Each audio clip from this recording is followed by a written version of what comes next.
name, and it's Kliff Kingsbury in his return to the desert, Brack.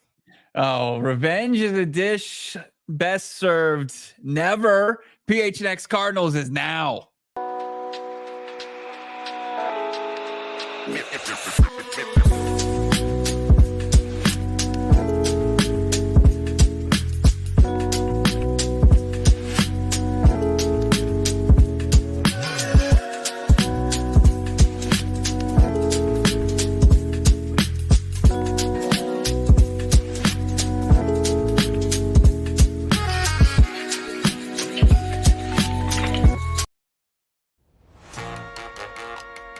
Welcome in live from Studio K, presented by our friends at Circle K. It's the PHNX Cardinals podcast, folks. Your premier Arizona Cardinal podcast. We number one for you. Welcome in. Bet365 is the presenting sponsor today. Download the Bet365 app. Use the bonus code PHNX365 when you sign up. Choose your offer. Find out why it's never ordinary, even for a second, with our friends at Bet365.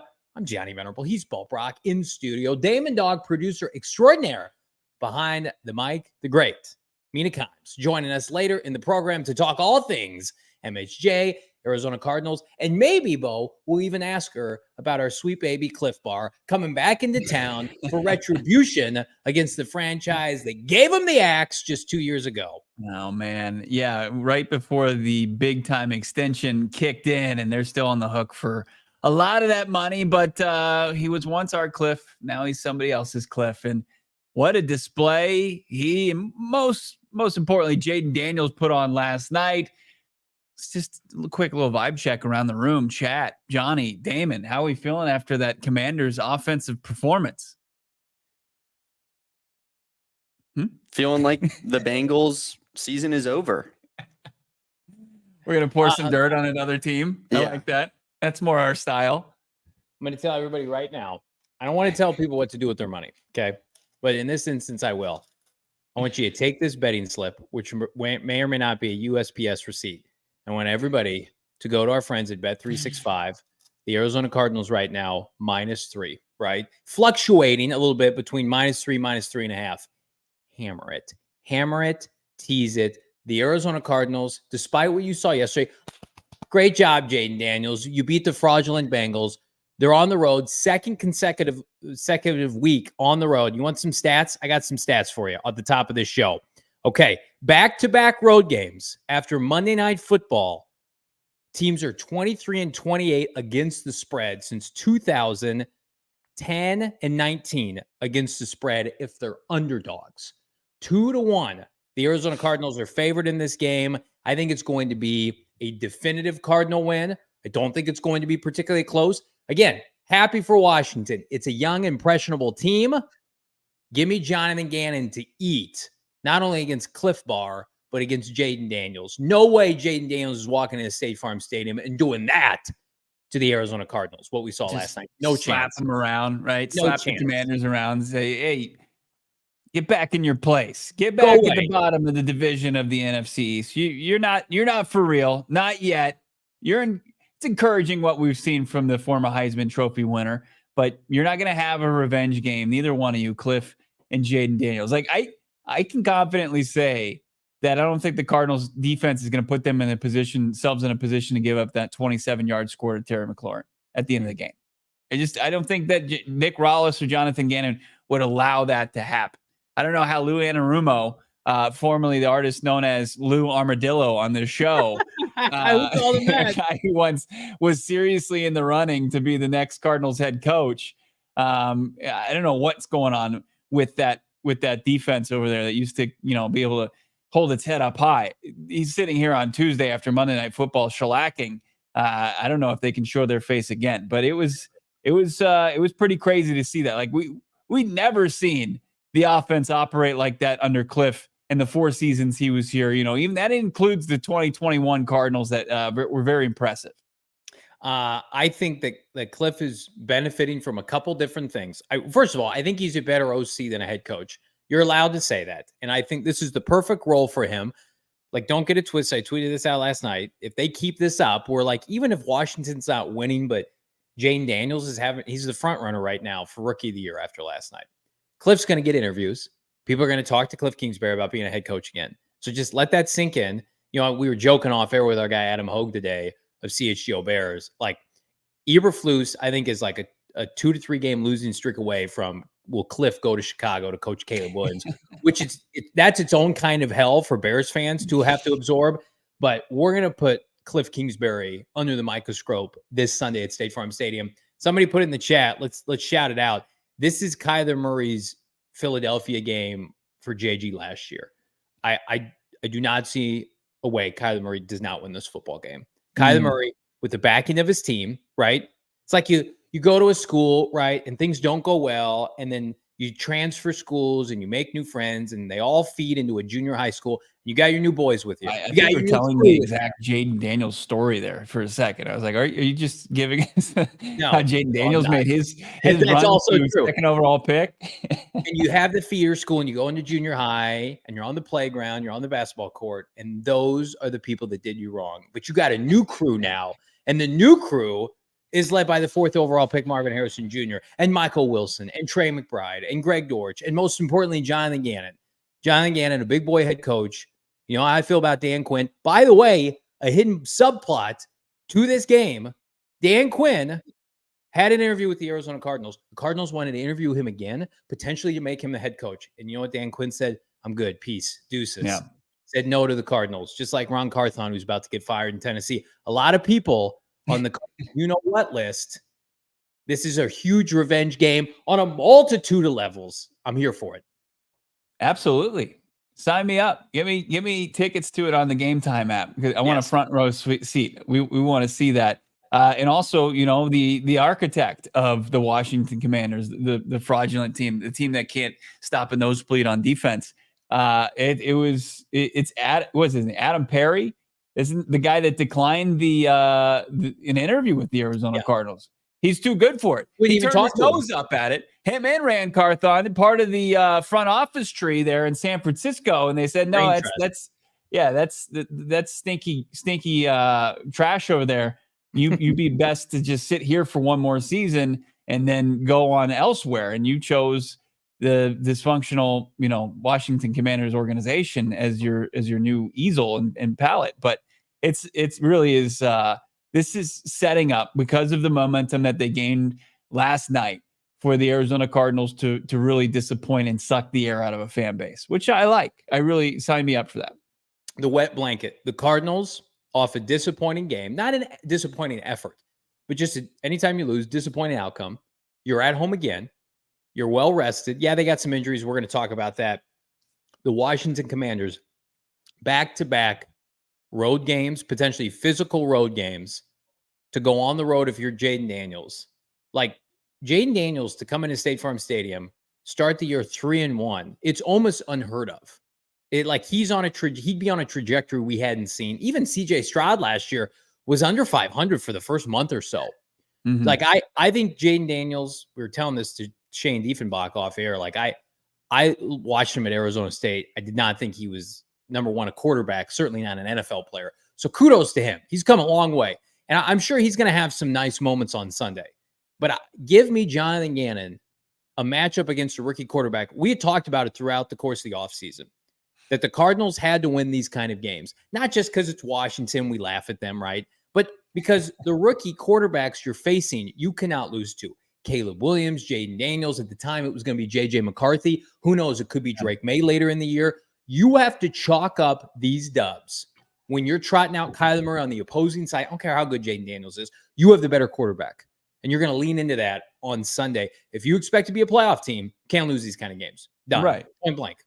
Well, I think you should have the edge as far as on the sidelines, right? As far as your head coach, your coordinators.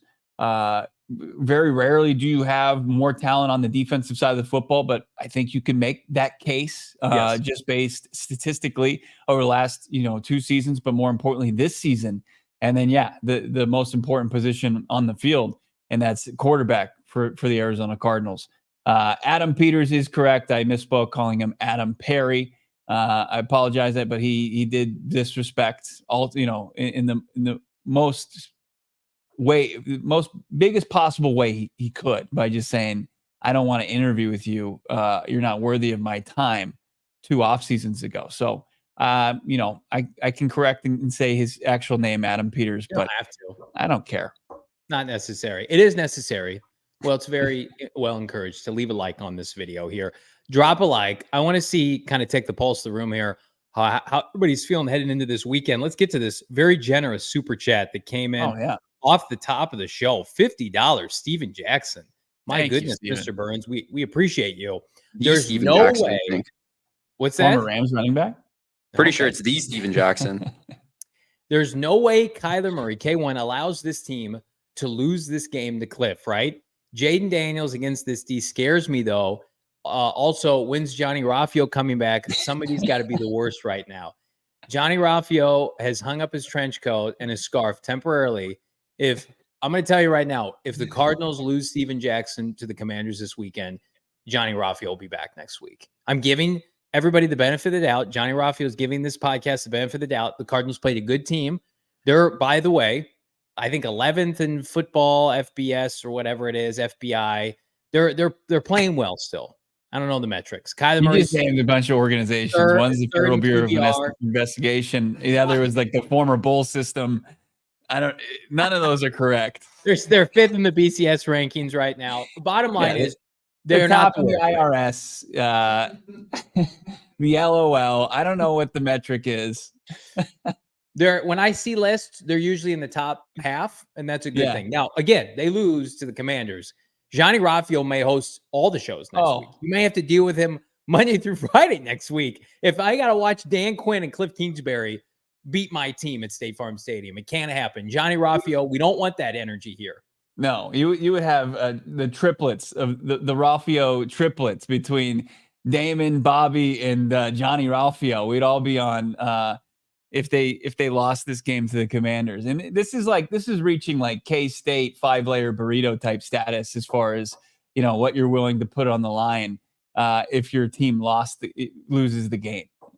I don't know if we've seen that before with K-State saying if his team lost the BYU and now he's going to have to pay the piper later this week with a 5-layer burrito. Nobody wants to know any more details on that one. Oh my goodness. And how about the Florida State fan that was going to eat a cup of you-know-what, had to just erase his Twitter account? I respect that move. Would have done the same thing. There's no way I'm doing that. Brian Abdullah, $2, our guy.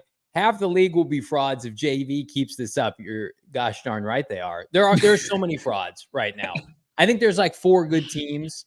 Buffalo, Kansas City, and then maybe you can mix in, I don't even know. Who's good in the NFC? I don't think anybody's good in the NFC. This conference is wide open. This division's wide open. And I want to keep checking boxes here to get this team where they need to go. And you have to get a dub. Let me pose this question to you, Bo Brock. What would it mean for the rebuild and the mindset of this team in this season if they were to lose to the Commanders on Sunday? What would it do? Would it derail their momentum? It would absolutely derail their momentum. It would stunt any kind of traction that they could gain here early in the season, because this, even before things started to happen in as far as what the league started to kind of materialize, who's good, who's not, who's fraud, who's not. You still understand, even with the good performance, that the Cardinals should be a better team at this stage in 2024 than the Washington Commanders. And then also to the guy that you cast aside, that you signed to an extension and then pulled the plug on just a season later, is going to come in and orchestrate an offense that's going to beat you and best you. It would be deflating. It would absolutely be deflating, and it would send, I think, until the next victory, this fan base into a brutal depression. I would be depressed. It would be bad for everyone involved. Lauren, $5, flying over from the UK for the next 2 games. How about that? Nice. Seek my guy, Bo Brock, and then come to our watch party. My 8th and 9th Cards games. Sunday will be my 5th home game, and still yet to see us win at home. Let's get a dub. I think that's a big part of it too, Lauren. We absolutely appreciate the super chat. Let us know when you're in town. Hopefully there's an event we can hook up at. But I think we talked about it last week in the disappointment with Detroit and their fans, and the Cardinals.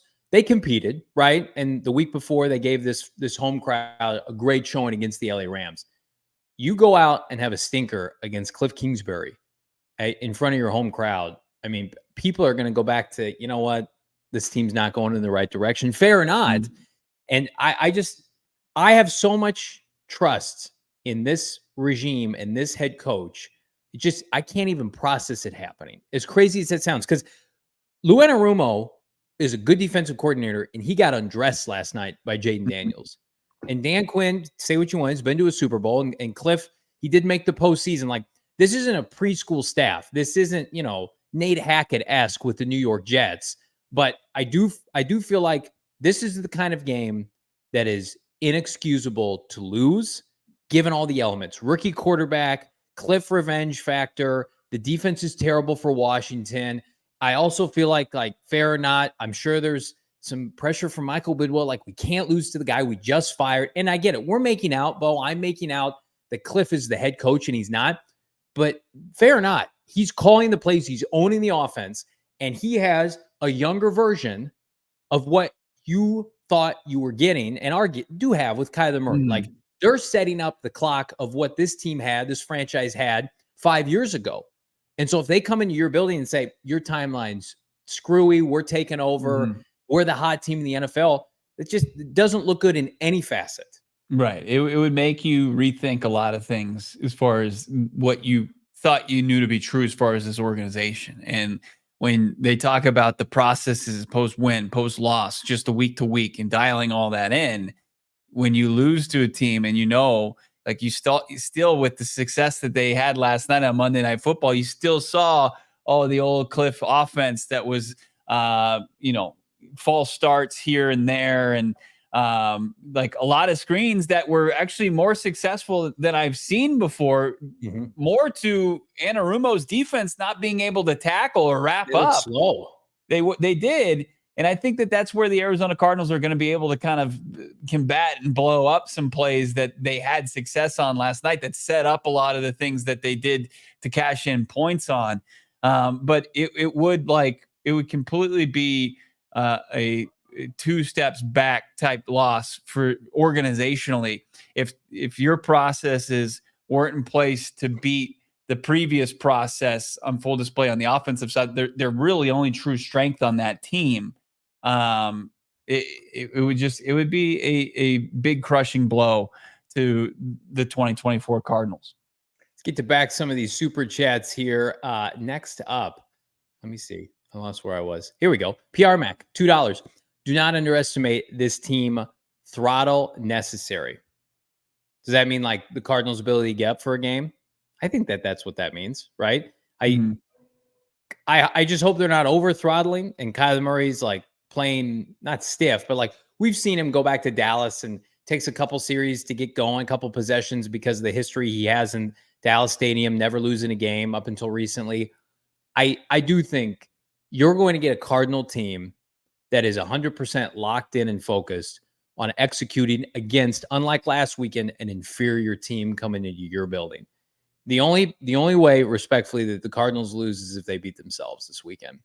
Like this line started at 4.5, it was itching toward 5, and then everybody's overreacting last night. Perfect chance. Like if you gamble casually, this is the perfect big emotional win for Washington, traveling on a road to a team that is upset, and then you put in the revenge factor with K1.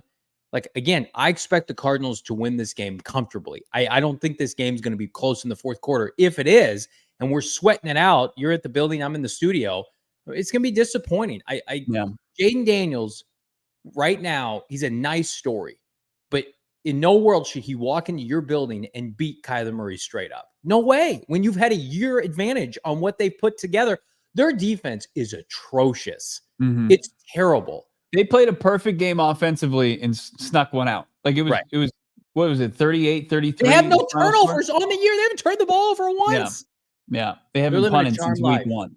Right. They haven't punted since week 1. So I think I believe so. That was a stat according to Peter Schrager. I think you're right. You're right. Yeah. It's up to the Cardinals to kind of put for the first time in the last couple of weeks, this Commander's offense make them face adversity, because what we saw when Kliff's Cardinals teams faced adversity, they didn't do very well against that. Once you started to kind of like throw a wrench into the game script, once you kind of started to force some things, I kept on thinking last night, I'm like, okay, here comes the backbreaking 3 and out. And that never happened.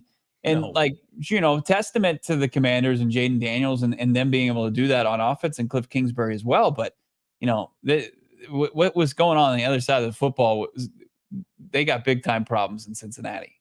This has to be, I feel like I'm asking a lot because of the defensive performance we just got, and it was admirable by Nick Rallis and Jonathan Gannon. This has to be a Jonathan Gannon and Nick Rallis put Jayden Daniels and Kliff Kingsbury in a mind, put their mind in a pretzel, scheme this game up to make him make mistakes. Because I'm looking at all the people breaking it down much smarter than I am on Twitter, and they're applauding the Cardinals' defensive adjustments and schematics in the second half against Detroit and how well Dennis Gardeck is playing and this defense looked in the second half. I need 4 quarters of that against Jayden Daniels. Yes, he's a better athlete than Jared Goff, but you ought to be able to force him into some mistakes. Like I know there was, and now the benefit of hindsight, you actually played Josh Allen about as well as you can play in week 1, considering what he's been able to do to 2 NFL teams subsequent weeks. Like he has completely demolished the state of Florida, Miami and Jacksonville. Those games have been over at halftime. Whereas, you made Josh Allen relatively normal or human through 2.5 quarters. You need to take Jayden Daniels, and if he wants to run outside the pocket, you need to have a spy, you need to tackle, you need to wrap up, and then make him beat you. And I know we did it last night. Do it again from the pocket on 2nd and 3rd and long and force him into errant throws. Because that's happened before. Like he did it at LSU at times. He certainly did it at Arizona State. I'll give Kliff credit. He's making this easy for him right now. If you're Jonathan Gannon, your job is to do the opposite of that. Yeah. If you can slow down Brian Robinson Jr. and who knows if Eckler is going to be available in the run game, that seems like it's a doable task.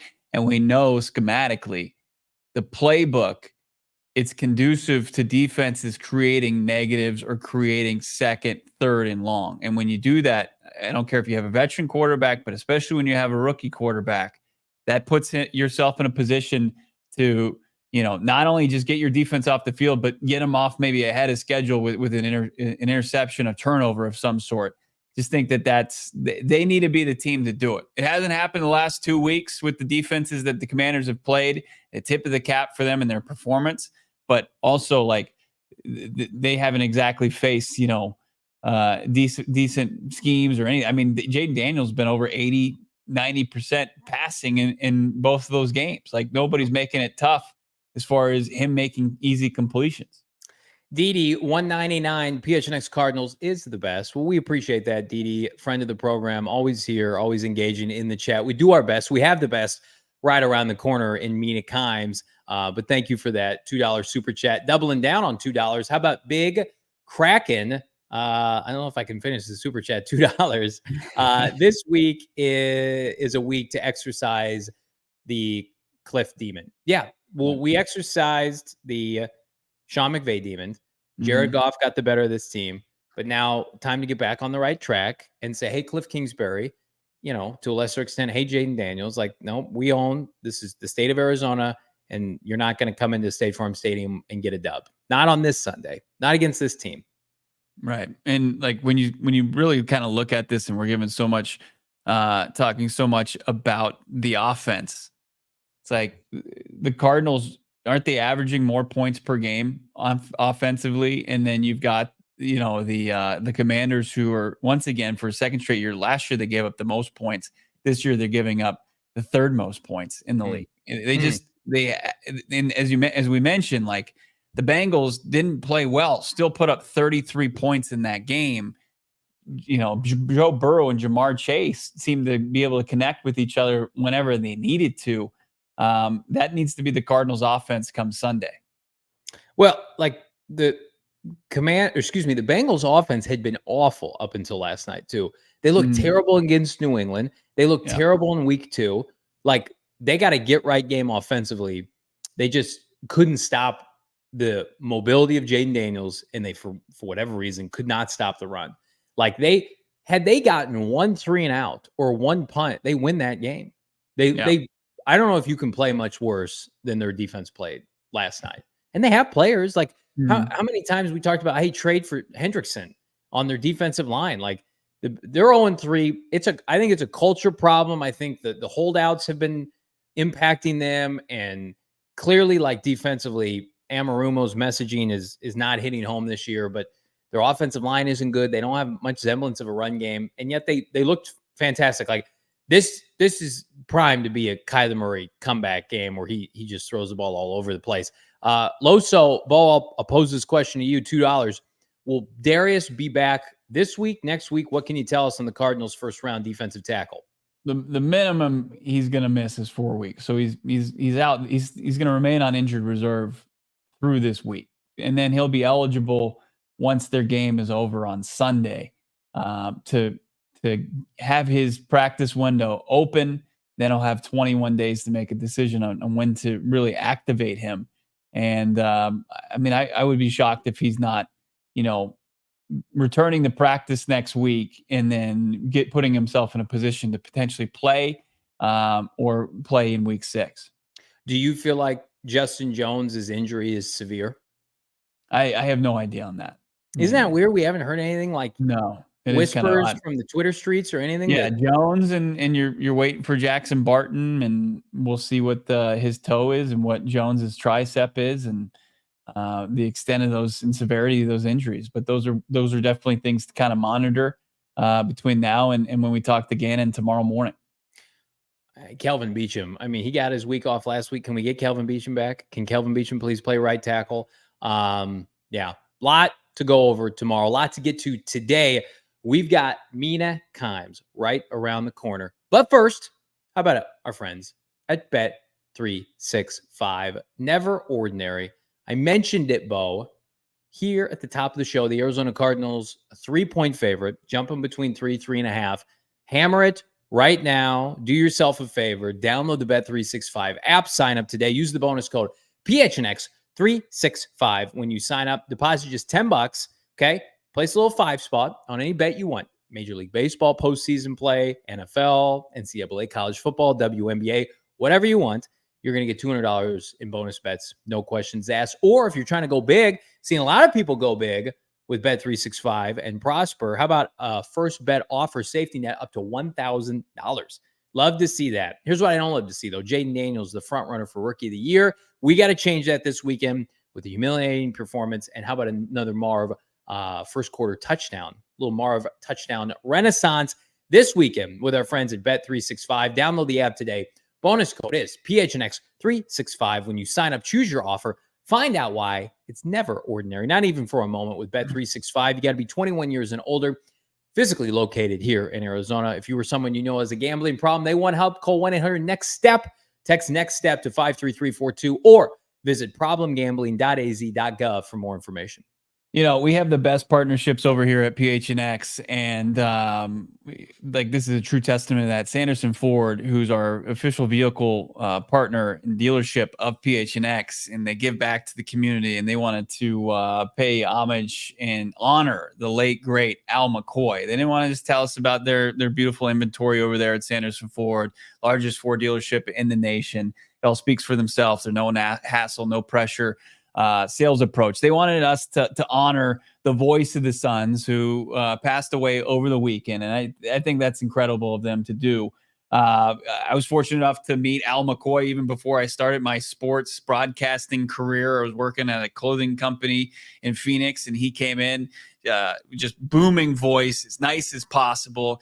Talk to anybody. He was talking to Steve Nash or talking to you. He treated everybody the same. It just was an absolute legend here in the Valley of the Suns and for the game of basketball. And it's, obviously our thoughts, prayers go out to him and his family as he passed along. And we will remember some of those calls forever. And we want to thank Sanderson Ford really embracing us remembering the great Al McCoy as he passed away last week. So Sanderson Ford, thank you. They give back. And we continue to kind of tell the story of Al McCoy and the Heartbreak Hotel that we all endured over the weekend. Some cool tributes, including Sanderson Ford, our official vehicle partner. another tribute that was done. It was at gophnx.com by our guy Espo, GM, as well as Gerald Bourget. Check out their work at gophnx.com, the articles that are being written. And then, of course, shop the number 18 collection right now. Pick up a free hat anytime you become a diehard. The MHJT, a little math, 1 + 18 = 6. And, of course, the Maserati Marv tee. Let's see that full screen. Let's check out those shirts. You can't get an 18 jersey yet, but you can shop the number 18 collection, part of the ALLCITY network. Go to the store, check it out. We'll put a link in the description, in the show notes. Again, 20% off when you become a diehard on all future purchases. I'm about ready to order my second batch of the number 18 collection because I wear them out. But again, I'm rocking it every single day. You should too. Shop it right now. GoPHNX.com. Become a diehard. You will not want to miss it. Like she does all season long, host of the Mina Kimes Show featuring Lenny, ESPN, NFL analyst, friend of the program, Mina Kimes. And Mina, the last time we spoke, I feel like, the narratives around Marvin Harrison Jr. just a little bit different than what has gone down over the last couple of weeks. What, in your opinion, has changed or maybe not changed? I don't think anything really changed. I'm pretty glad I opted out of the 20-mile-per-hour panic discourse of week one. Not to pat my own back there, but I think generally with rookies, we can do more than a 1-game sample size. Obviously, since then, you had the massive breakout game. Then last week, a bit of a step back for the offense overall, which we can talk about. But Harrison Jr. certainly looks as advertised. Benjamin Solak and yourself, self-proclaimed run the ball guys. I saw that. Of course, make sure you're following me on Twitter, checking out the show. But Cardinals didn't run the ball very well, kind of uncharacteristically against the Lions defense. Made them a bit one-dimensional there. The Marv, 11 targets, just 5 catches. Was that a product of maybe not being able to get it going on the ground? Or, is it that simple in your opinion? It's been a little bit puzzling all year, actually. I would say the Cardinals' run game has not looked as good as it did in the second half of last season. And that's something I've been waiting for. And it goes beyond just one game. Although I will say, in the Lions' run defense, I believe, is one of the best in the NFL. I actually think statistically they did finish as the best of the NFL last year, and I think they've actually only gotten better. So I think they're going to limit a lot of teams on the ground. But yeah, not being able to run the ball the way Arizona wants to, the way I think Drew Petzing in particular really wants to, is definitely affecting the entire offense, putting them in difficult third down situations. I know they struggled a lot in third down against, a pretty stifling Detroit man defense last week. And I think that's going to be fundamental to whether or not this offense can get back on track is, can they run the ball the way they were built to run the ball, the way we've seen them run the ball? And until they do so, I think there's going to be ups and downs. An argument can be made. Kyler Murray last week against the LA Rams played one of the best games by any quarterback in the NFL. And then I think a lot of us assume this week against Detroit, pick up where he left off. And it's disappointing, I know, for Cardinal fans, because you get a really high-end defensive performance where you hold Detroit to just 20 points, right? And they look relatively average, does the Lions in the second half. But Kyler and the offense just can't muster up enough points. What do you need to see from K1 to get that more consistency? Is it as simple as, well, he has to have a run game, or at some point, some of these connections with MHJ and some of the other receivers, we need more consistency in the passing game? Yeah, he was inconsistent this week. And I think the reason why that's sort of amplified in the pass game is when they aren't running the ball, they aren't getting the defensive looks that they want to, that should spring from that. But also the passing game feels a little tight right now. I really like Marvin Harrison Jr. a lot, and I think he's only going to get better at getting open. But right now, you're not really seeing a ton of separation across the board. And again, that's not to exonerate Kyler, because I think he is also missing some throws when they're facing man coverage. But I also think they're not getting sort of the layups that you'd like to see that will make this offense a little bit more consistent. Makes sense. They're still figuring it out. I guess I'm not hitting the panic button, or just in the way that after, beating the Rams, I wasn't saying, well, this offense is going to be the best in the NFL and Kyler Murray MVP. I'm also not hitting the panic button after a little bit of a step back against a much better defense in Detroit, because I kind of figured that there would be some ups and downs. And I know that might be a little bit disappointing for Cardinals fans. coming off of last season and Kyler's more removed from injury. But this is still a pretty, I would say, uneven group of skill players. I thought Wilson was good in this one, but there aren't a lot of really experienced vets, right? Amongst the receivers and tight ends. And I think sometimes that's going to show up in these games. Well, with the 3-week sample size, I mean, in your opinion, what do you believe is who's the consistency as far as this offense and maybe being more like the Rams offense than maybe the team against the Lions? Who can lead that charge? Is it Petzing from a play calling standpoint? Is it Kyler? Is it his playmakers? Is it the run game? It's going to need to be Kyler because of the youth of the skill players. And I think McBride, you're going to get, hopefully he's healthy, he's going to get some consistency from him, particularly as the year goes along. But, I think because you're talking about a young group and because of the nature of this offense that does want to be run first, you need the quarterback when you do get those opportunities, the one-on-ones, the explosives, to hit them with more consistency. And I'm a huge Murray fan, if that's not obvious from our conversations, but I think that's what you want to see from him as the year goes along is, when you're able to get those opportunities because you're facing more, stack boxes, single high coverage, base defense, that kind of thing. Can you routinely make those throws? And I think you don't want to be, against the Rams team, it felt like everything was working, but they were really hitting on those explosives, and that's great. But we talked about, sort of Kyler's deep ball getting back, but I think what you want to see from him is consistency in that intermediate passing game, particularly again, when they use play action and when they're able to get defenses the way they want them. Mina, the Seahawks notwithstanding, and we can argue like the quality of their wins, and they are undefeated. Bo and I were joking before the show. Bo mentioned, do they have Florida State next on their schedule? It very much feels like the Seattle Seahawks. Right.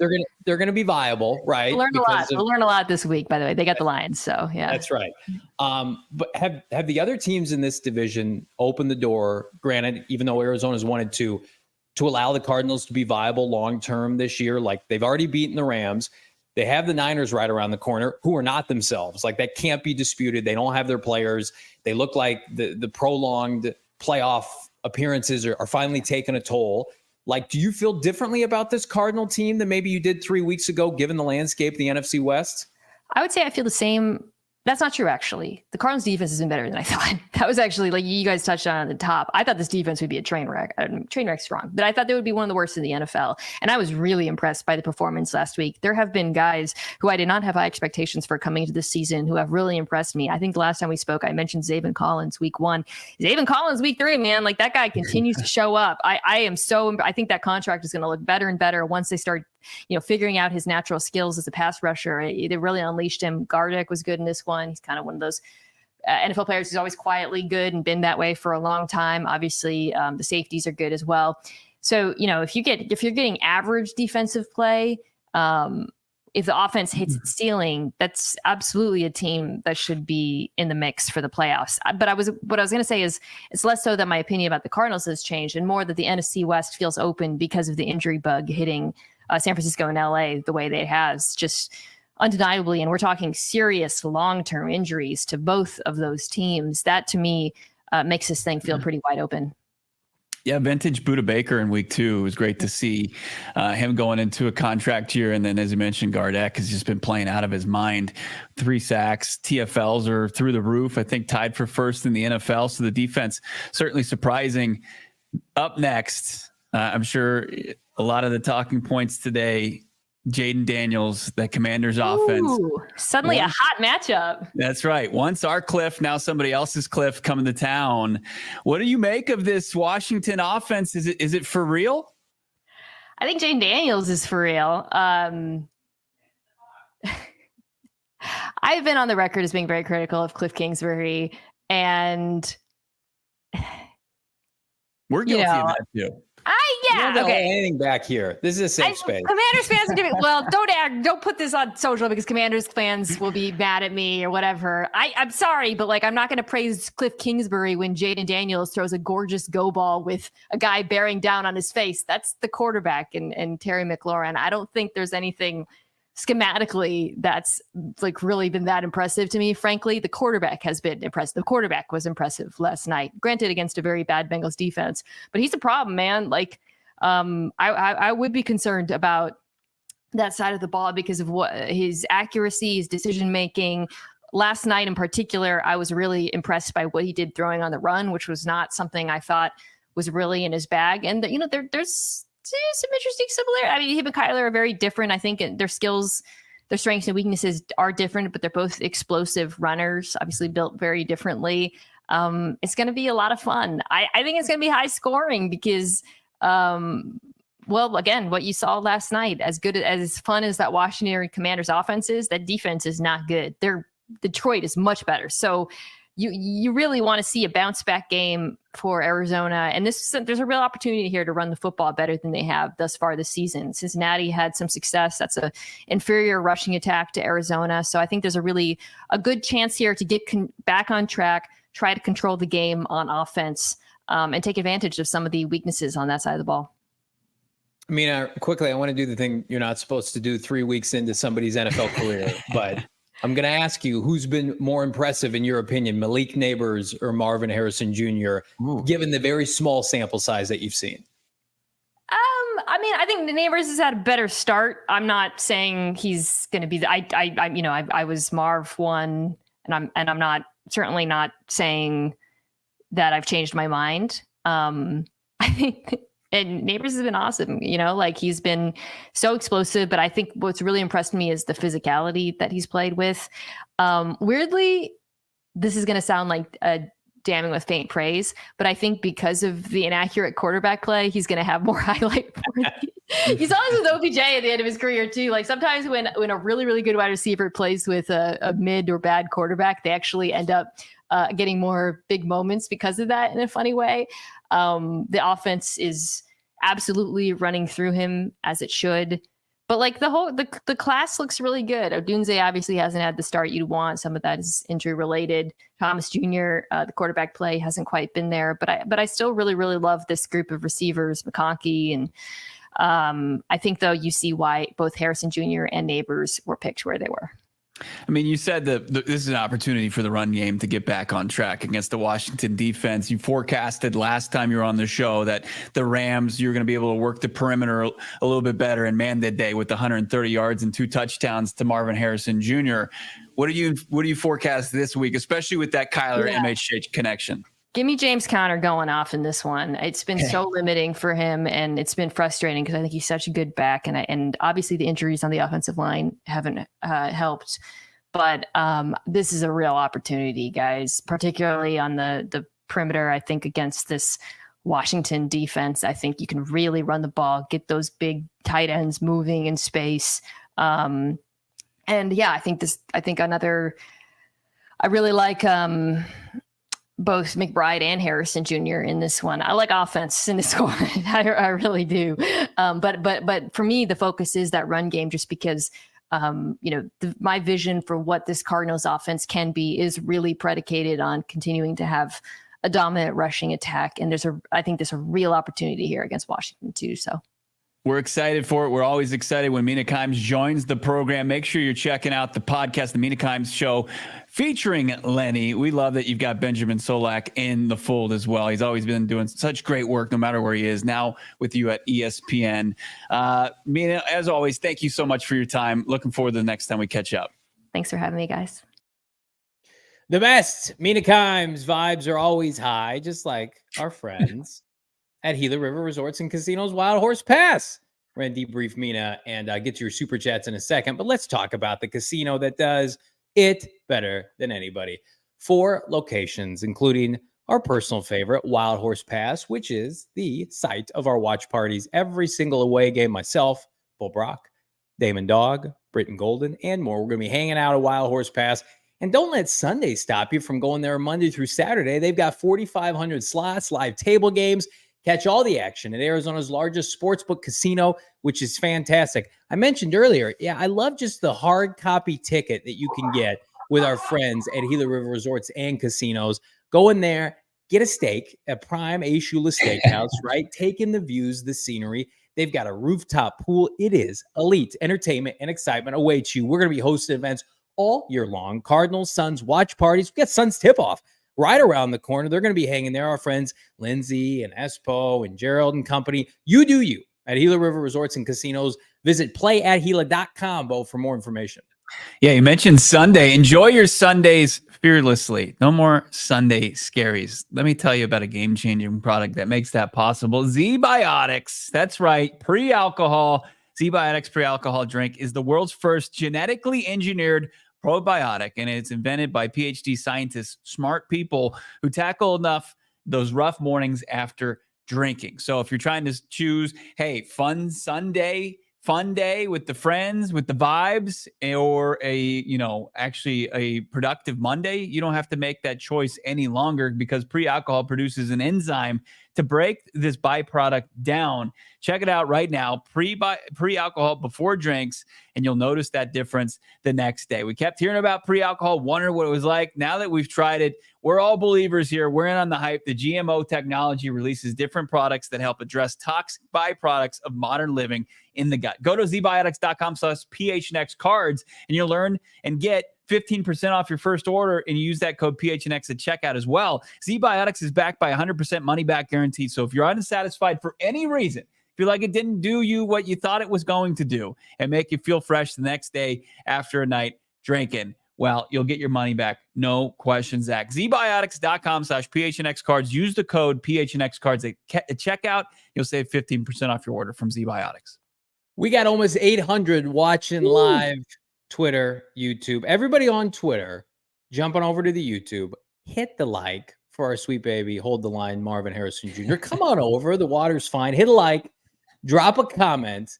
Tell us, what your favorite part is. Mina Kimes, every 2 weeks. What do you want to ask Mina Kimes the next time she's on the show? So everybody on Twitter, come over to YouTube, drop a like, subscribe to PHNX Sports here on YouTube. I'm going to tell you right now, my favorite part was Cardinals are viable in the NFC West. I think we knew that. We've talked about it. Certainly viable in the NFC playoffs. Got to win this weekend. But number one, I feel like she understands Seahawks. They have a limited schedule, right? They play real teams finally coming up. The Rams, Cardinals have already basically ended them. And then you've got San Francisco, who Javon Hargraves, goodbye. Yeah. He's gone for the year. McCaffrey's in Germany. His Achilles, not good. Deebo Samuel is out. Kittle's banged up. I feel like right now, Cardinals at Niners in 2 weeks could be a very telling game in the long-term landscape of the NFC West. That's good to hear, because, we can come on the show and we're entrenched in this team day in and day out. But for people to sit up and say, well, Cardinals have the good stuff to contend in this division all year long. Yeah, the things that couldn't happen for the 49ers have happened, right? Injuries to all their key players. Kittle, outside of Trent Williams, there's Deebo Samuel, Brandon Ayuk remains, but the fan base isn't happy with him after his performance on Sunday as he stepped up. It's to catch them in a very vulnerable position would be ideal for the Arizona Cardinals. Still got to win that game. That's what it's going to come down to. Winning this Sunday, you got to do that. And then the next opportunity is a down but not out 49ers team that just lost to the Los Angeles Rams, who you just beat the holy hell out of in week 2. So the opportunity's there. You got a chance to, get back to 500 this week. Don't look too further ahead to the next division matchup, but a chance, a better chance than we anticipated come week 5 to go 2-0 in your division. And that's, you couldn't ask for a better situation than that. Absolutely. And in the process be hopefully 3-2 at the time. We're jumping back in your super chats. The 90s Poppy, $2. Why are we still not mixing up our uniforms? I'm guessing people want to see the white pants with the red home tops. I feel like let the Cardinals and their team and their designers have this current uniform combo for now. First of all, the all blacks look great. The all whites look great. I think we all agree the all reds are fine. Mix in some white. They'll do it. They'll do it eventually, because here's why they'll do it, 90s Poppy, because it doesn't require them to retool or redo anything. It's just a mix it and match it. And if they get that feedback, they'll do it. Yeah. Here's what we know. When we went to the unveiling, this was, a spring ago, it was that they created these uniforms with the idea that there wasn't going to be mixing and matching. The home reds, the red uniform goes with the jersey goes with the pants, the white goes with the white pants, and the black goes with the black pants. They weren't put together to be mix and match. And that's unfortunate. I think the next move I want to see personally from the uniforms is a throwback.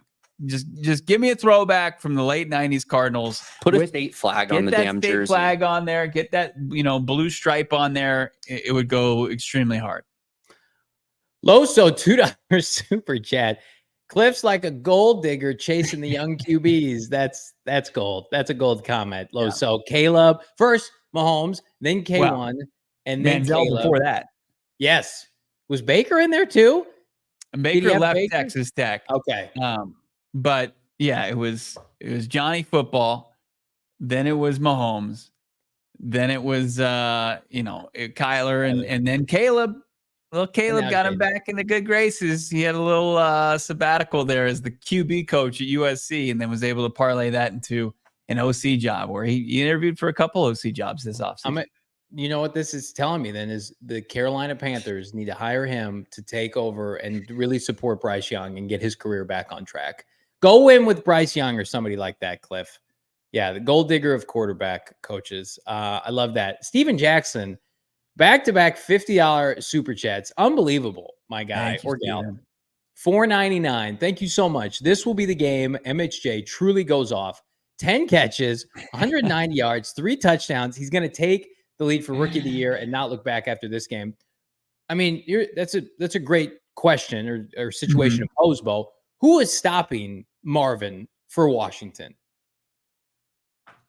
I mean, their first round pick from 2023, Emmanuel Forbes, can't stay healthy. And when he does, he's shown that he hasn't been very good. They don't have viable corners right now. I know that they've lost key safeties in free agency. They don't have a good secondary. They've given up, the third most points in the NFL for a reason. They are absolutely, they're trying to find stopgap.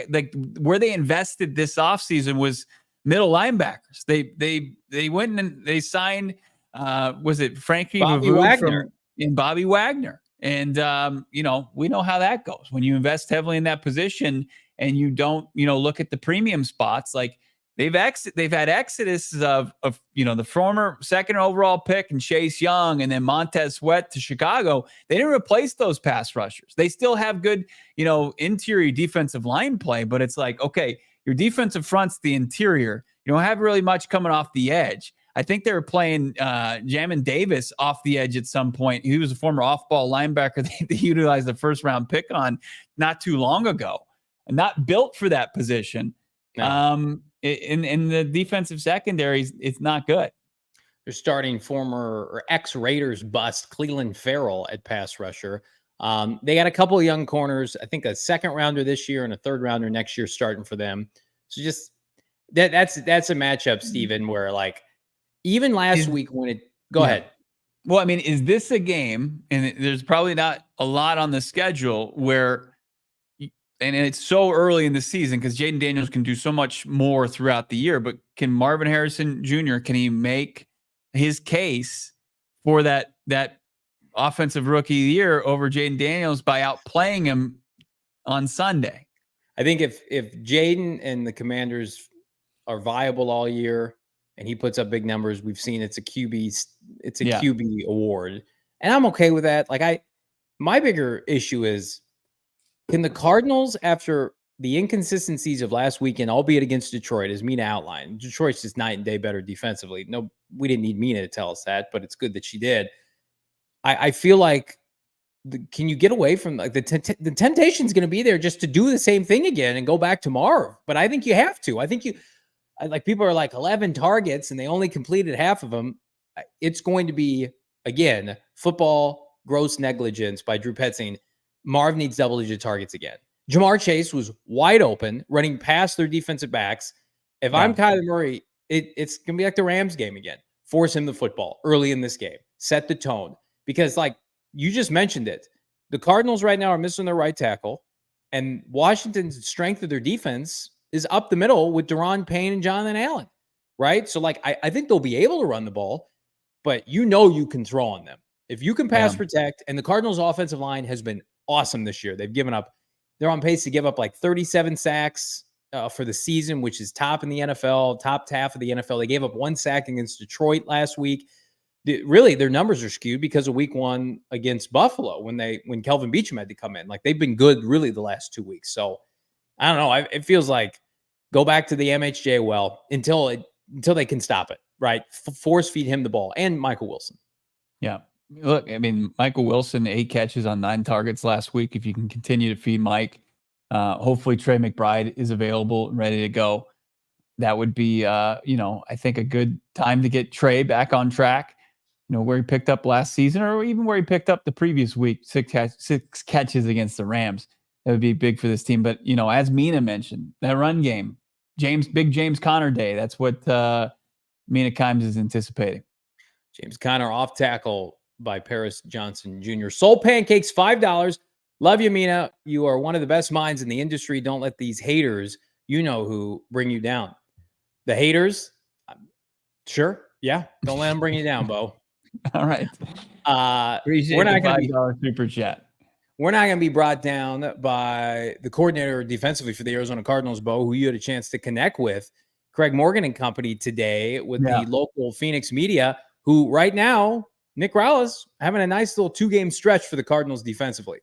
Yeah, I mean, he gave up 3 and 7 points respectively in the Rams halves, and then you gave up 20 points in the first half, sure, against the Lions, and then pitched a shutout in the second. Like, you've got 6 of your last 8 quarters. It's like we were talking about with Drew Petzing from the Bills and Rams game, but now Rallis is on the other side of this from the Rams and the Lions game.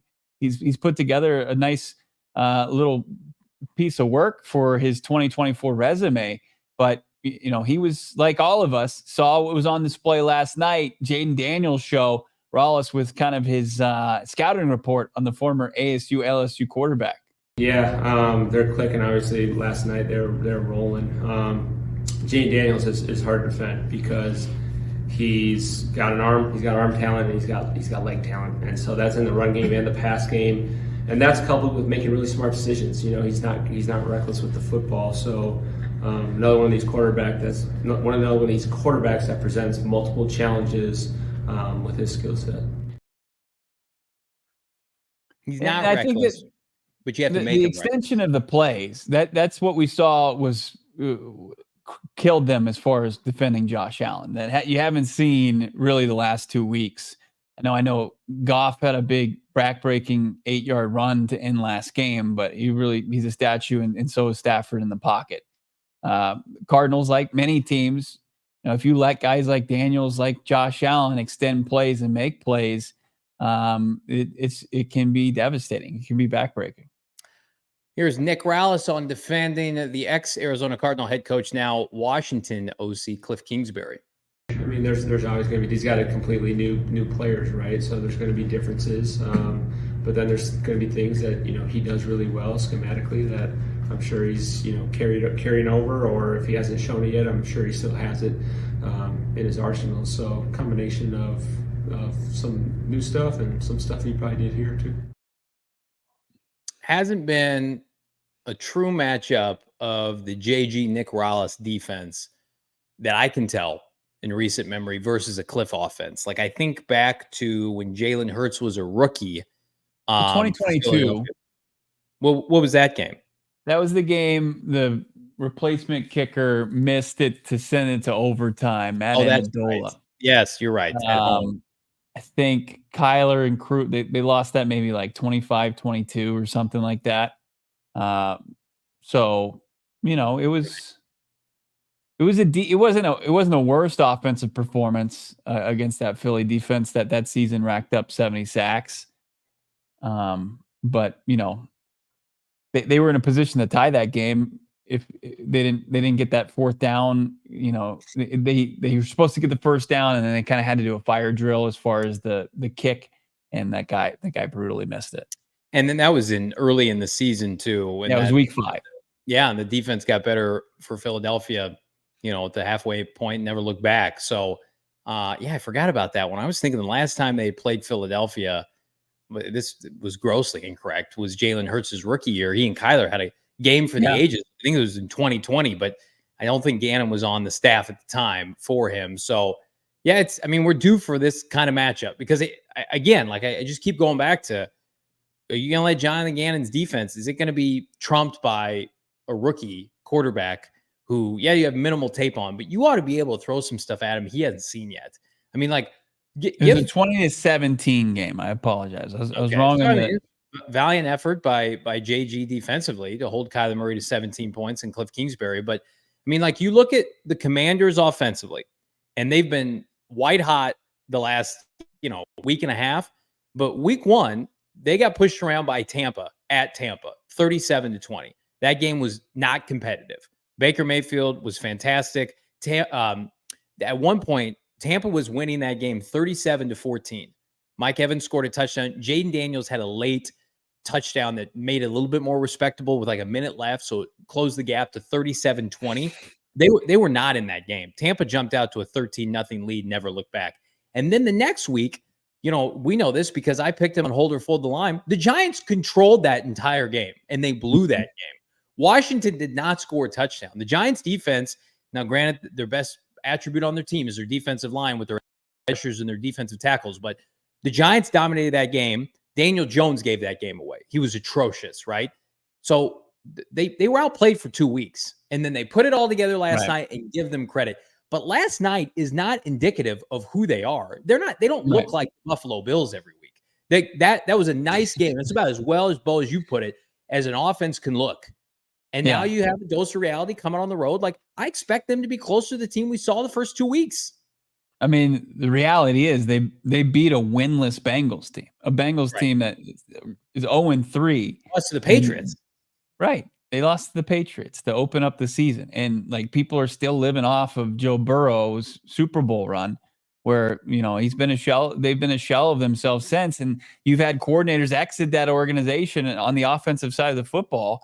And it looks like they're paying for it, but like, you still have to give credit for them for doing what they did. And I think that fear, it should be enough to drive the Arizona Cardinals to be to not overlook Washington. You almost have to be glad that it happened, that Washington came 100%. Out and had that performance.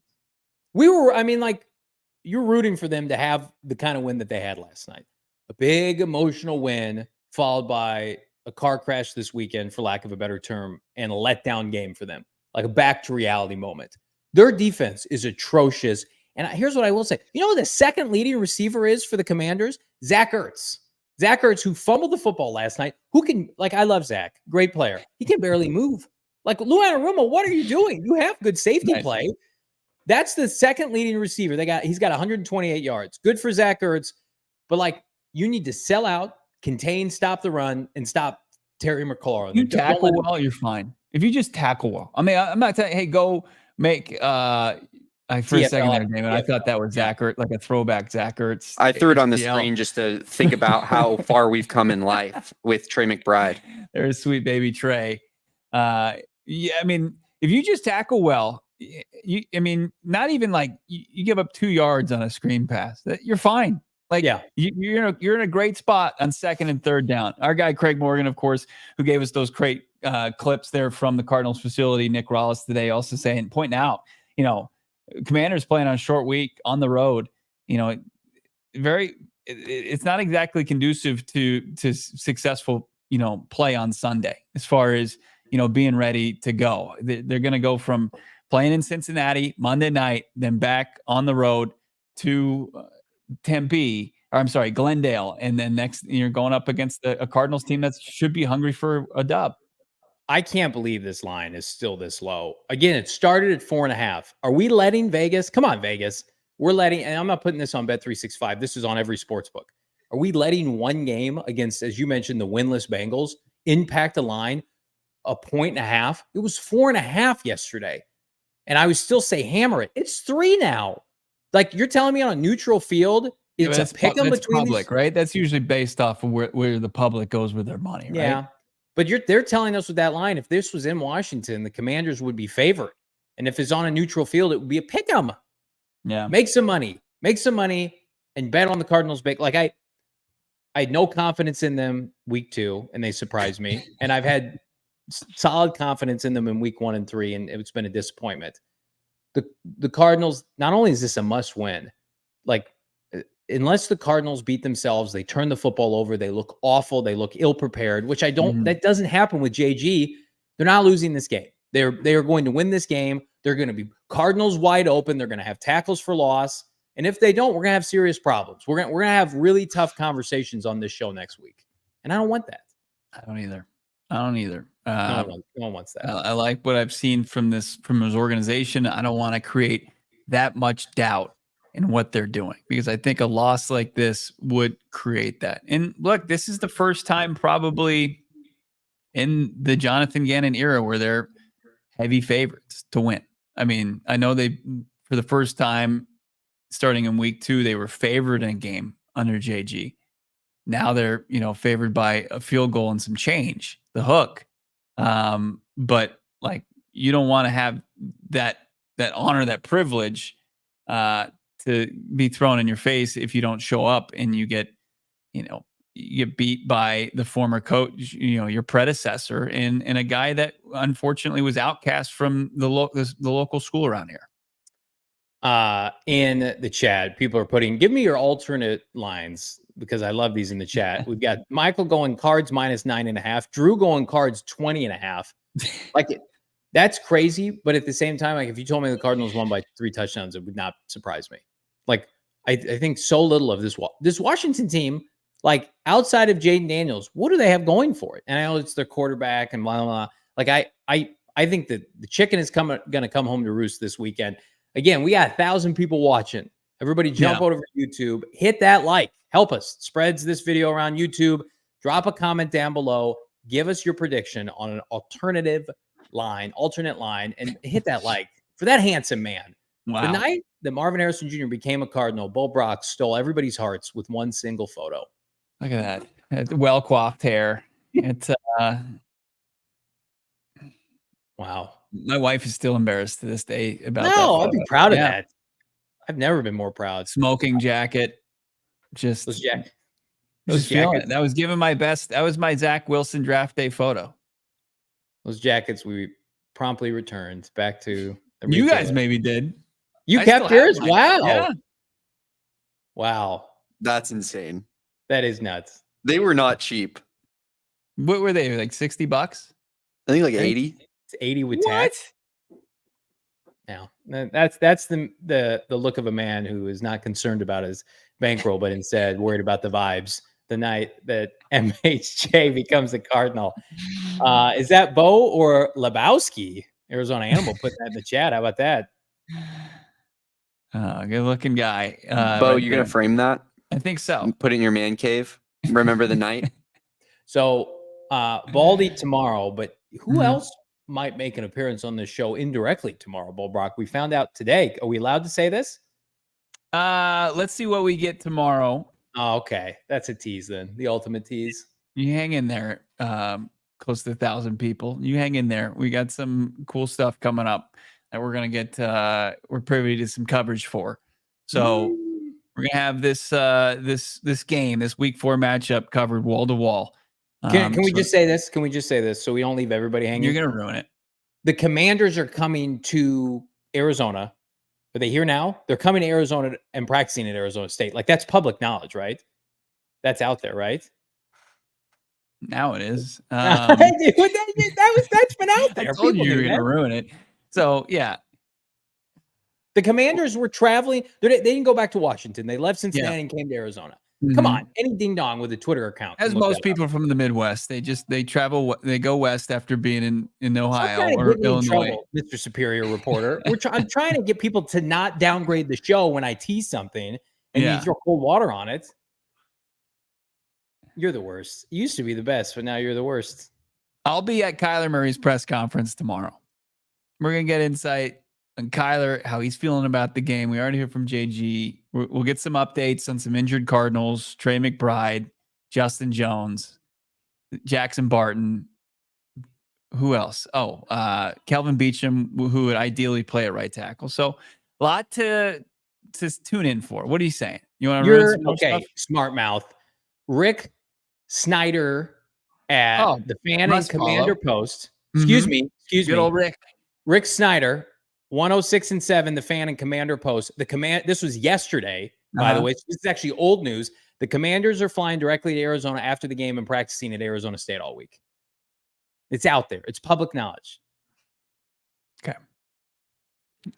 I mean, as everybody, they follow Rick on Twitter, and they already knew it. So they're like, old news, Johnny. What are you talking about? Like 7 accounts have tweeted that out. Yeah.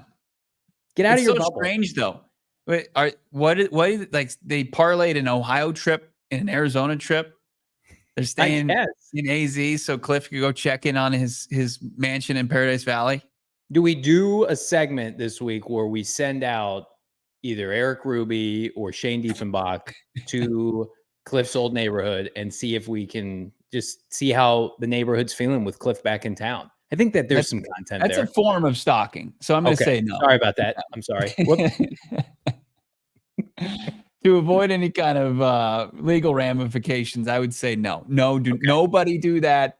Okay, especially don't do that. Anybody that works for PHNX, do not do that. But especially those in the chat. Okay, well, here's what everybody can do: like this video, subscribe to PHNX Sports here on YouTube. Big thanks to our dear friend Mina Kimes dropping the knowledge. That segmented interview is going to be available if you missed it on our YouTube page as early as tomorrow. We also got some elite content coming out en route to our show. Manana, Brian Baldinger, hopefully stopping by to talk what adjustments the Arizona Cardinals need to make if they hope to regain their stature of 500 football. Bo, you doing all right? Good to talk with you here today, my friend. Hey, good to see you, John. Everybody in the chat, make sure to hit that like button. Damon, Dawg, of course. Big Snakes game tonight. Huge Snakes game tonight. The Diamondbacks are not playing good baseball, though. Half game out. They're in the playoff picture still. They're 1.5 up, but they're really faltering down the stretch here. Can I just say something as respectful as I can? I don't want to hear anybody crying about Diamondbacks baseball when they were in the World Series last year and they're in the playoffs right now. My team's won 9 games. From the same guy who is crying about the Cardinals having a 500 season for the first time like in his entire life. That's the crazy Damon, part. You knew he was going to go straight when he says, with all due respect, trying to be as respectful as possible. In the World Series last year. We're slumming it. You don't want to follow the World Series season not making the playoffs, Johnny. They're making the playoffs. Cut it out. Stop fear-mongering. We're living in reality of being 1-3 to Kliff Kingsbury. You trying to live that life, Damon? Hey, nobody want to live that life. Nobody. Thank you. You did just put it in proper perspective for me. 1-3 and a loss to Kliff Bar. Shot across the bow. I don't know if I'll make it to Monday's show if that happens. I may just walk away from this fandom. You may see me on CHGO Bears decked out in a Caleb jersey. Can't get any worse. Yeah, that's a good alternative. Me and Greg Braggs eating Taco Bell together. Bo will be doing the show with Damon just solo. That's fine. It'll be the shortest Monday show ever. Just you're playing clips of JG's presser with no commentary. Just cue it up. The only thing we turn on the mics for is to do ad reads, and then we just get out. Nobody wants everyone. Where I think you should leave. I don't want to be around anymore. Bits. It's just nobody wants to be here. Come on, Kyler, save us. I can't. Yep. I don't want that in my life. You want this show in your life? Subscribe here on YouTube. Find us wherever you get your podcasts. PHNX Cardinals. Leave us a 5-star. Greatly appreciate it. Write us a review. Like this video. We got 1,000 people. Jump on over to YouTube. Drop your comments. Replay the video. Watch it 10 times. Like it. Big thanks to Mina Kimes. Big thanks to Damon, Dawg. Little thanks to Bell Brock. The Mina Kimes thing. If you legitimately want a question to be asked to Mina Kimes, drop it in the comments. Can't be the chat because we can't see that. It will be easier to find in the comments. Drop that comment, and we will be sure to ask a couple of them next time she joins this humble program full of haters and fanboys. Johnny, Damon, Craig Morgan, myself, Bo Brock. Have a great rest of your Tuesday. We'll talk to you Wednesday. Hold the line. Hit that like. Talk to you then. We all silly like the mayor.